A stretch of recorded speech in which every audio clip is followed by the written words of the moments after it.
இந்த பதிவில் கூற்று யார் யாரிடம் கூறியது அப்படிங்கிறத பார்க்கலாம். தேரா மன்னா செப்போதுடையேன்னு சொன்னது கண்ணகி பாண்டிய மன்னனிடம் சொன்னாங்க.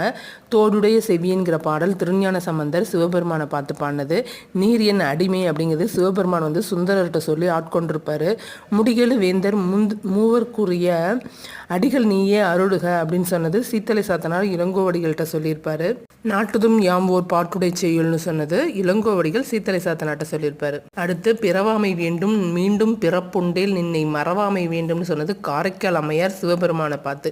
திருகண்டேன் பொன்மேனி கண்டேன் சொன்னது பெரியாழ்வார் திருமாலிடம்.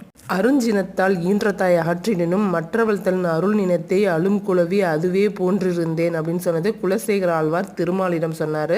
அழும் குலவி குலசேகர ஆழ்வார் குழந்தை மாதிரி குலசேகர ஆழ்வார் அழுதாரு அப்படின்னு ஞாபகம் வச்சுக்கோங்க. சுட்ட பழம் வேண்டுமா சுடாத பழம் வேண்டுமான்னு கேட்டது முருகன் ஔவையார்ட்ட கேட்டாங்க. அறவோர்க்கு அழித்தலும் அந்தனருக்கு ஓம்பலும் கண்ணகி தேவந்தி